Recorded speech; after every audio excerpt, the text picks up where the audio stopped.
En esta sección vamos a explicar todos los tipos de datos en Python. Básicamente vemos acá que contamos con un gran número de tipos de datos. Entre ellos están el string, el int. Recordemos que el string es para cadena de textos. Aquí tenemos el entero, el decimal, el complex, que también voy a explicar, y así sucesivamente cada uno de estos tipos de datos que serían compuestos. Estos de aquí hacia abajo son tipos de datos hasta aquí compuestos por los demás tipos. Acá vemos el tipo de dato booleano y así sucesivamente vamos a ir explicando cada uno de ellos. Entonces vamos a empezar por los tipos de datos enteros. Los tipos enteros en Python permiten almacenar valores que no tienen decimales y la longitud es asignada de forma dinámica por Python. Es decir, que no hay un límite definido, sino que Python va aumentando esa capacidad de memoria para esa variable. Entonces, por ejemplo, supongamos que tengo una variable llamada entera y yo le voy a asignar, por ejemplo, 200 por 100.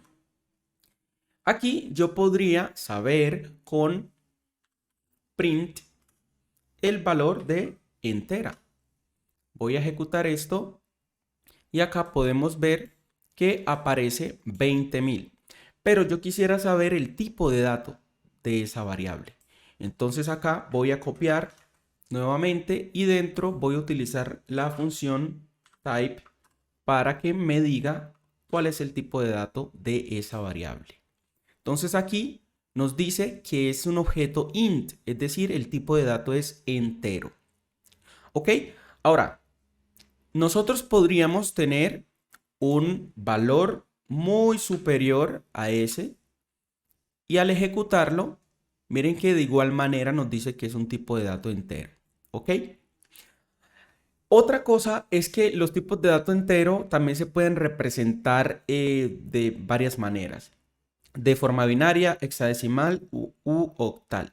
Por ejemplo, si acá yo inicio de esta manera, 0, uso la B larga, que es para decir que es binario, y pongo el número 100, esto me va a dar aquí el valor en binario de ese 100 que puse ahí.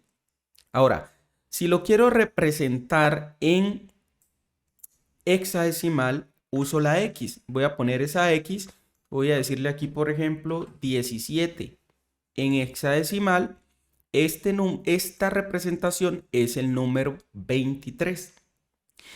Y si lo quiero representar en octal, uso esta O y voy a utilizar, por ejemplo, el 720. Voy a darle ejecutar y ese 720 representa a este número en octal. Entonces miren que el número entero básicamente se define de varias maneras.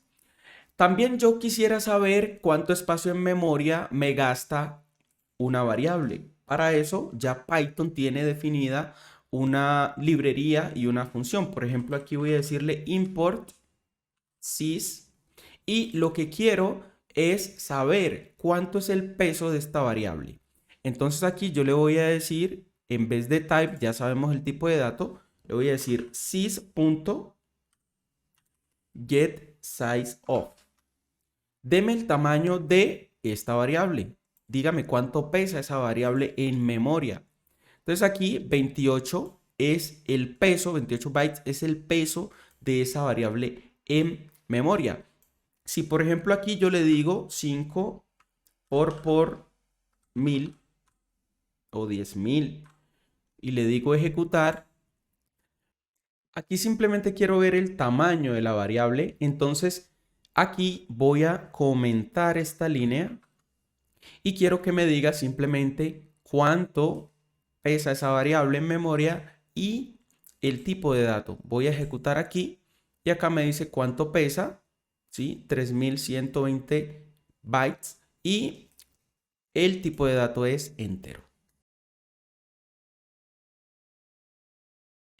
Ahora, yo podría convertir este número entero, por ejemplo el 50, a cualquier otro tipo de dato. O si quiero convertir otro tipo de dato a entero, simplemente voy a hacer lo siguiente. Voy a decirle 50.6. Acá voy a imprimir. Voy a quitar esto de aquí. Voy a ejecutar.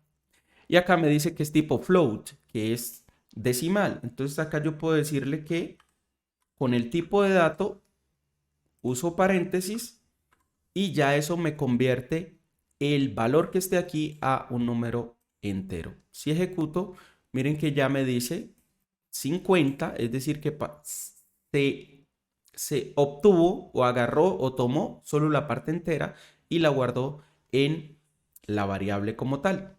Entonces, de esta manera también podemos imprimir el tipo de dato y el valor, en este caso, de los números enteros.